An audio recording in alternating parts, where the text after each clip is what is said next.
Hey there, I'm Ella.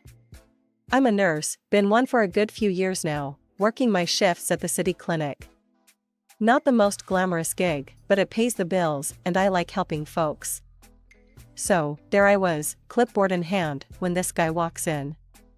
His name's Tom, and he's got his dad with him, an older gent who seemed a bit out of sorts.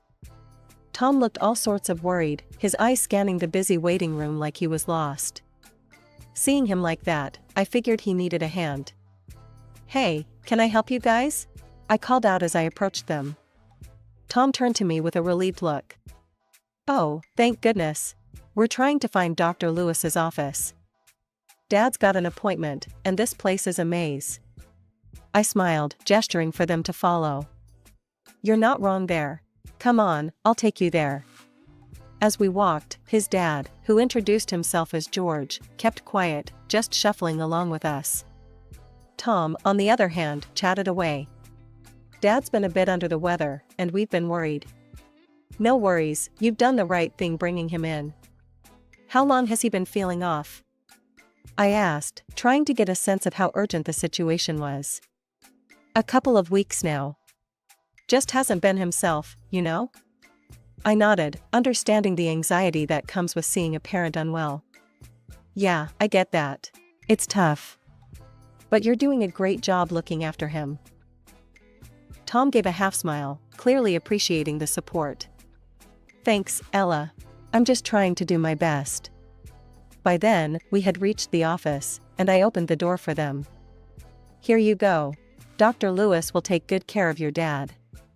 I waved goodbye and headed back to my station, feeling good about helping them out. Little did I know, that brief encounter would be just the beginning of something new for me. Tom's kind face and genuine concern for his dad stuck with me.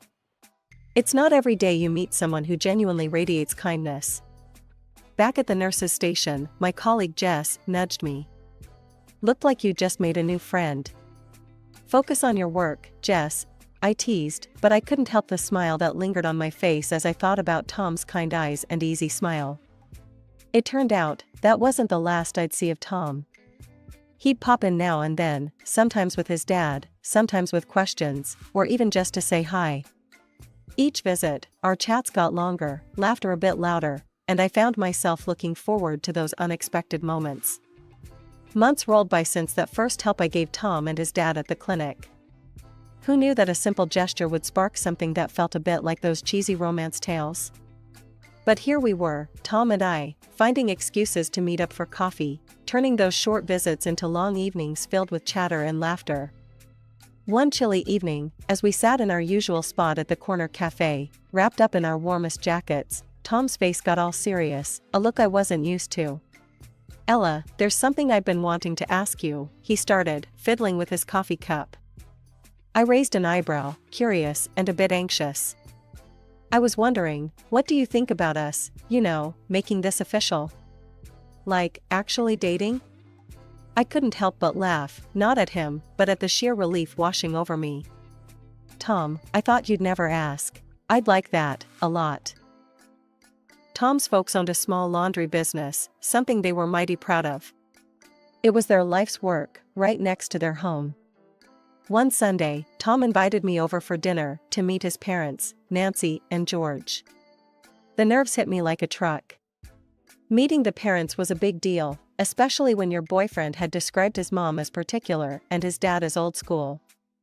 The house was cozy, filled with the warm, soapy scent of freshly laundered clothes. Nancy was in the kitchen, bustling around with pots and pans, while George sat in the living room, newspaper in hand.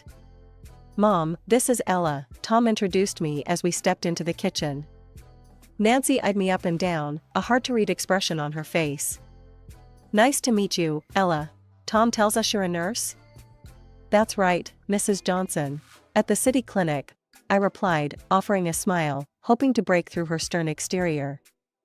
A nurse, eh? Must be tough, what with all the hours. Ever think about a more stable job?" Her tone wasn't exactly welcoming, more like she was sizing me up for something. I felt a sting at her words, but kept my cool. "I love what I do, Mrs. Johnson.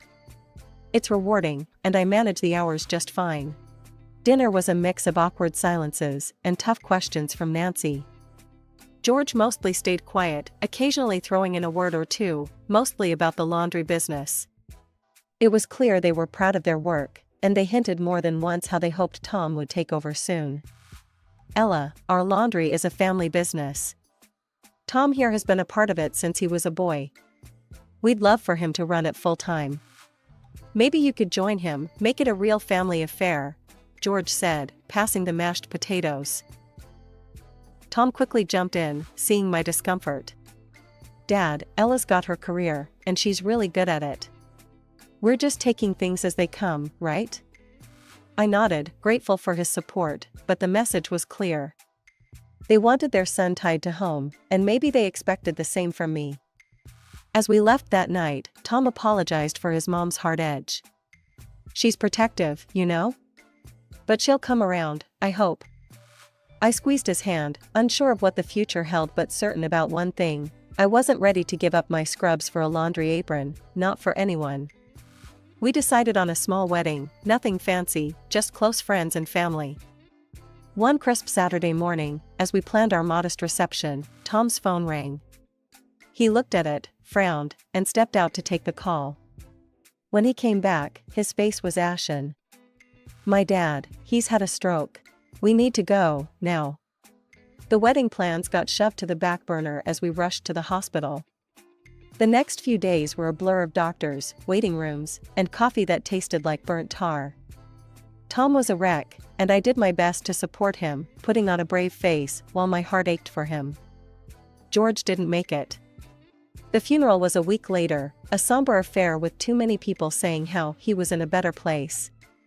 I stood by Tom, holding his hand, feeling the weight of his grief. After the funeral, Nancy was a shadow of herself, quieter and more withdrawn. That's when Tom dropped the bombshell. Ella, I need to be there for my mom. She shouldn't be alone right now. I was thinking, maybe we should move in with her, just for a while, until she gets back on her feet. The idea of living with Nancy, in that house that felt more like a business than a home, made my stomach turn. But I saw the desperation in Tom's eyes, and I loved him, so I agreed. And yet, first of all, we went to the mayor's office and legitimized our relationship, without a lavish ceremony and a white dress. Mr. and Mrs. Johnson. The move was hectic.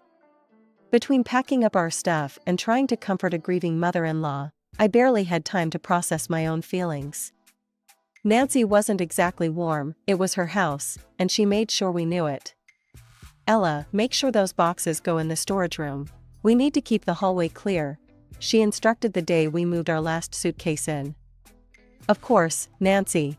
We'll handle it, I replied, trying to keep the peace. Life at Nancy's was tough. She had her ways of doing things, and didn't appreciate deviation. I tried to help, to fit into this new, uncomfortable routine, but everything I did seemed to bother her. Tom was caught between us, trying to mediate but mostly just sinking deeper into his own sadness. He spent long hours at the laundry, avoiding the tension at home. I felt alone, surrounded by his family's memories and my growing resentment.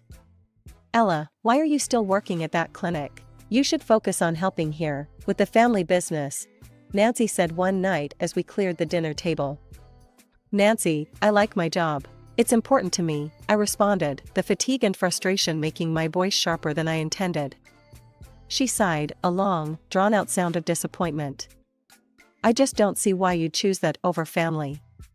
Lying in bed that night, listening to Tom's uneven breaths, I wondered how long we could keep this up. How long before the weight of his mother's expectations crushed the life we wanted to build together. My job at the clinic was on the other side of the city, which meant my days started in the dark and ended in it too. The commute was a beast, eating up hours I didn't have, and every trip felt longer than the last. Coming home was no relief. Nancy had a sharp eye for anything done less than perfect. I'd barely stepped through the door before the critique started. Ella, you've left streaks on the window again. Do it over. She'd snap, barely looking up from her knitting. And this soup is bland. Didn't I show you how to season it? She'd add at dinner, making a face as if she'd tasted something sour. I tried, really tried, to brush it off and keep the peace, but it wore me down. Even Tom, my supposed partner in all this, started echoing his mom. Ella, Mom's right. You could be a bit more careful with the cleaning and the cooking, he'd say, not meeting my eyes. It stung, hearing that from him, like I was failing some test I didn't sign up for. Our home felt less like ours, and more like I was an unwelcome guest who couldn't do anything right. One day, after a particularly rough shift at the clinic where I'd stayed late to cover for a coworker, earning me a small bonus, I came home with an idea. I was dead on my feet, but excited to share it with Tom. Babe, I got a little bonus at work today. We've both been under so much stress. Why don't we take a short vacation? Just a few days. We deserve a break, I suggested, hoping for a moment of connection. Tom looked up from the bills he was sorting, his face unreadable. That sounds great, babe, but I can't just leave the laundry. Mom can't handle it alone. It's just a few days, Tom. She can manage, or we could call in some temporary help. I pushed back, needing something to feel normal again. Before Tom could reply, Nancy walked into the room, having caught the tail end of our conversation. Her face was set in a hard line. A vacation? And leave me to deal with everything here? You think I'm just your backup plan, Ella? That's heartless, even cruel. Nancy snapped, her voice cold. I'm not your servant, ready to pick up slack so you can frolic on the beach. I'm not made of steel. Tom's gaze followed her, and then he looked at me, his expression tight. Mom's got a point, Ella. You can be a bit insensitive. Maybe now's not the time for a vacation. That hurt more than Nancy's words. My own husband, who should have had my back, sided with her over a simple, well-deserved break. I felt a mix of anger and sadness, a cocktail of emotions that left me more exhausted. So, my vacation days rolled around, and instead of lying on a beach somewhere, sipping something tropical, I was stuck at home. I spent those days mostly alone, with Tom at the laundry and Nancy giving me the cold shoulder. I'd escape to the city beach when I could, soaking up some sun and pretending things were different. Splitting my time between the clinic and the laundry wasn't my dream scenario, but after months of nonstop nagging from Nancy and Tom about not pitching in, I caved. Fine, I'll help out at the laundry, but only part-time. I'm not giving up my job at the clinic, I told Tom, setting my terms. He seemed relieved, almost happy, but then he dropped another bomb. That's great, babe, but I won't be able to pay you a salary. We'll just give you access to the family account, keep things simple and tax-free. I was too tired to argue. Sure, whatever works, I muttered, not fully processing yet another sign that I was sinking deeper into their world, my own desires drifting away. The transition was rough. Mornings at the clinic were hectic, and afternoons at the laundry were a crash course in a business I had zero interest in. Still, I learned the ropes, got to know the regular customers, and even started seeing ways we could do things better. A few months in, I gathered enough courage to bring up my ideas at dinner. Tom, Nancy, I've been thinking about how we could bring in more customers. Maybe we could offer loyalty discounts, or even host a weekly express service day? Tom barely looked up from his plate. Ella, I appreciate you trying to help, but I've been in this business since I was a kid. I know what works. I bit my lip, frustration bubbling. It's just an idea. And there's also a room next door that just freed up. We could expand, offer more services. Nancy laughed, a harsh sound that made me flinch. Trying to take over now? Think you can run things better than us? Don't make me laugh. I retreated, feeling smaller with each word. It was clear they didn't value my input, only my compliance. But I couldn't let it go. The laundry was struggling, and it pained me to watch something tied so closely to Tom fail because of stubbornness. One afternoon, as I folded clothes in the back, I overheard Tom arguing with a supplier on the phone. No, I can't meet that order.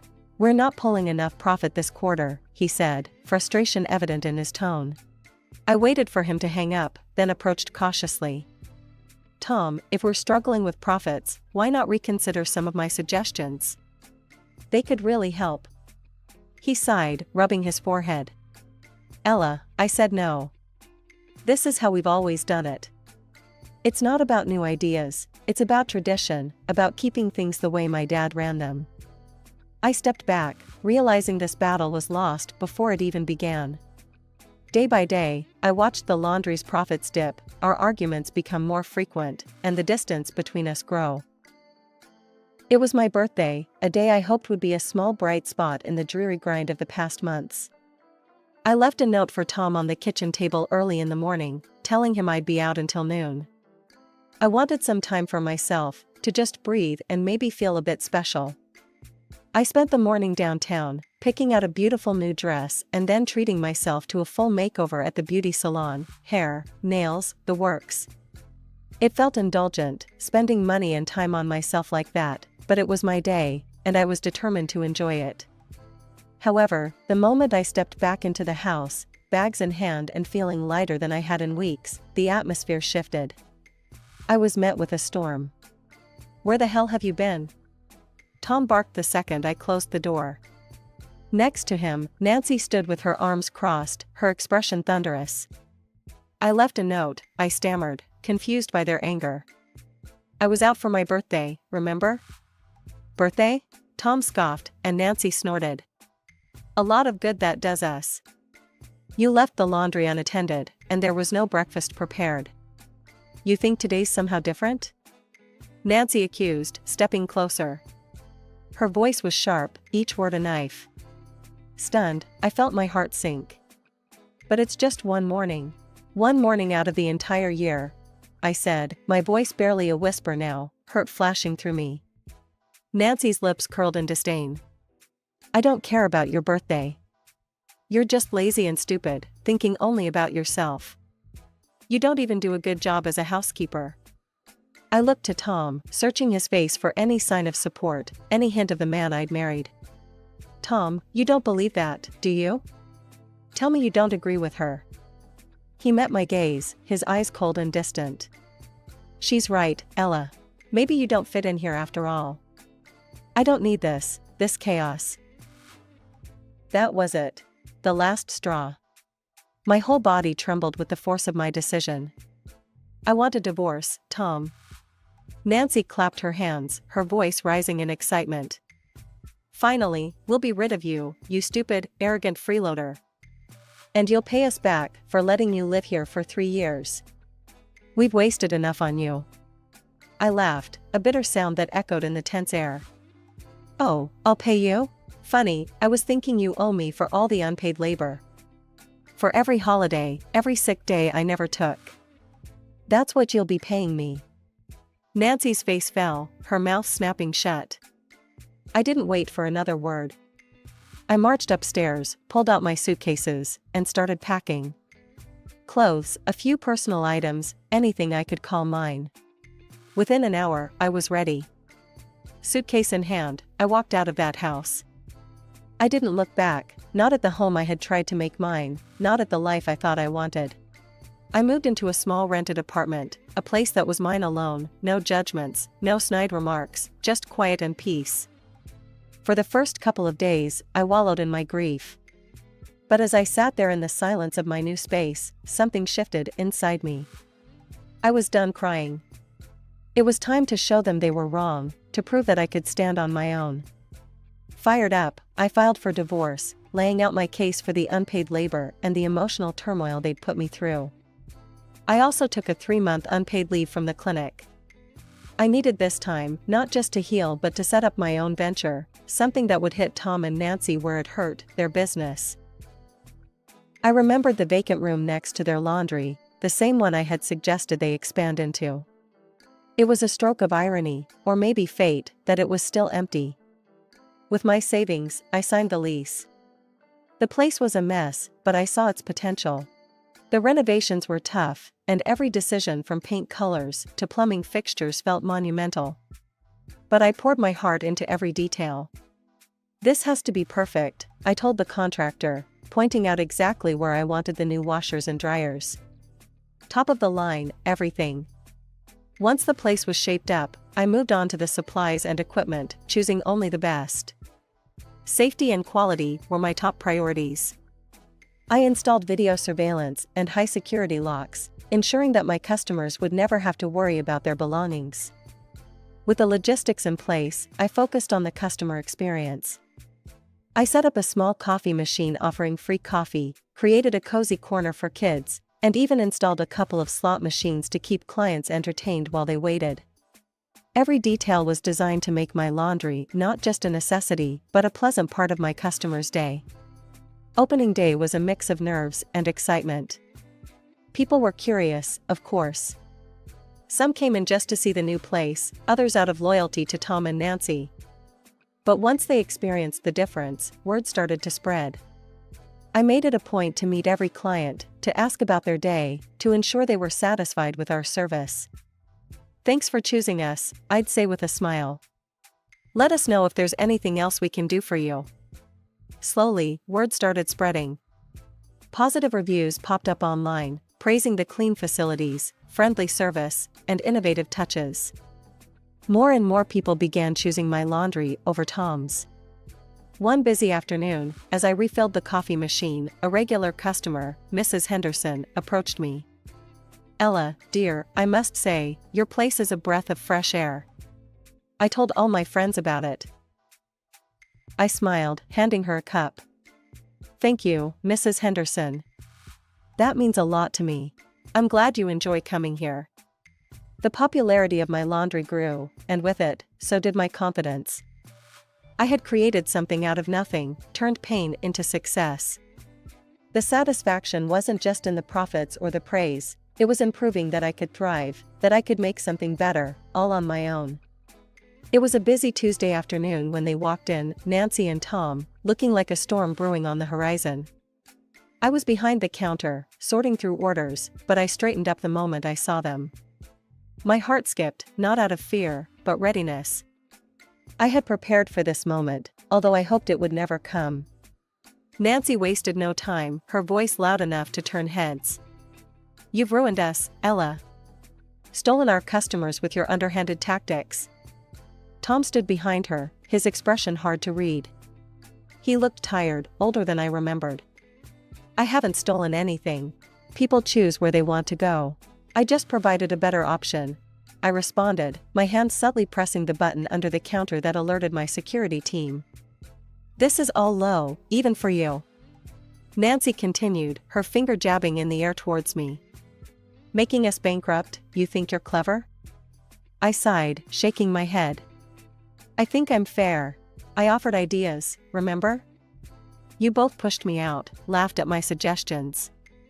I built this from scratch, honestly, and with hard work." Tom finally spoke, his voice quiet. "Ella, this isn't what we..." "Tom, look around you. I've made this place what it is, because I listened, I adapted, and I cared. Not only about profits, but about people."